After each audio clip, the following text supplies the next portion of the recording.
नमस्कार शेतकरी मित्रांनो, राज्यामधील शेतकऱ्यांना नमोच्या दुसऱ्या हप्त्याचे वितरण करण्यासाठी राज्य सरकारने हालचाली सुरू केल्या आहेत आणि या दुसऱ्या हप्त्याचे वितरण करण्यासाठी पात्र लाभार्थ्यांची शेवटची यादी देखील काल जाहीर करण्यात आली आहे आणि या नवीन यादीनुसार राज्यामधील ई-केवायसी अभावी योजनेचे 96,000 पेक्षा जास्त शेतकरी हे आगामी हप्त्यापासून वंचित राहणार असल्याचे देखील जाहीर केले आहे।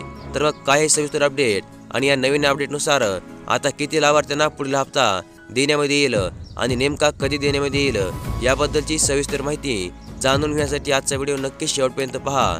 तर मग चला व्हिडिओला सुरुवात करूया। तर मग शेतकरी मित्रांनो, याबद्दलची सविस्तर अपडेट अशा प्रकारची आहे की केंद्र सरकारच्या 14व्या हप्त्यातील लाभार्थी यादीमधील 96,811 लाभार्थ्यांची बँक खाती आधार संलग्न नाही आहेत, त्यामुळे ते नमो शेतकरी सन्मान निधी योजनेपासून देखील वंचित राहिले आहेत, अशी माहिती कृषी मंत्री धनंजय मुंडे यांनी काल विधानसभेमध्ये दिली आहे। याबरोबरच ई-केवायसी आणि बँक खाते आधार संलग्न करणे बंधनकारक असले तरी देखील ई-केवायसी केल्यानंतर या योजनेचा पूर्ववत लाभ घेता येऊ शकतो।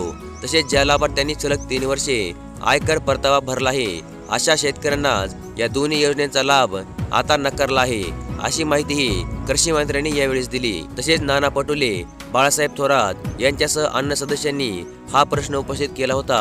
पीएम किसान योजनेसाठी राज्यामधून सुमारे 96 लाख शेतकरी पात्र ठरले होते। राज्य सरकारने नमो शेतकरी योजना घोषित केल्यानंतर केंद्राच्या नियमानुसार या योजनेची कार्यपद्धती निश्चित केली होती। मात्र ई-केवायसी पूर्ण नसणे, बँक खाते आधारशी संलग्न करणे अशा काही अटींची पूर्तता होऊ न शकल्याने यांपैकी 12 ते 13 लाख शेतकरी या लाभापासून वंचित राहिले होते। त्यानंतर कृषी, महसूल आणि भूमी अभिलेख आदी विभागाच्या समन्वयातून एक विशेष मोहीम राबवित आतापर्यंत सुमारे 6 लाख शेतकऱ्यांकडून अटीची पूर्तता देखील करण्यामध्ये आली आहे। त्याचप्रमाणे जे शेतकरी अन्य कारणाने पात्र ठरत नाहीत त्यांचे नाव योजनेतून कमी करण्याची देखील कार्यवाही केली जात आहे। मात्र या कार्यवाहीचा परिणाम एकाही पात्र लाभार्थ्यांवर होऊ देणार नाही, अशा प्रकारचे आश्वासन कृषी मंत्री धनंजय मुंडे यांनी यावेळेस दिलेले आहे। याबरोबरच ज्या शेतकऱ्यांची मुले नोकरीला आहेत त्यांना नमो शेतकरी योजनेचा लाभ दिला जात नाही, त्यांच्याकडून वसुली केली जात असल्याचा मुद्दा नाना पटोले यांनी यावेळेस उपस्थित केला।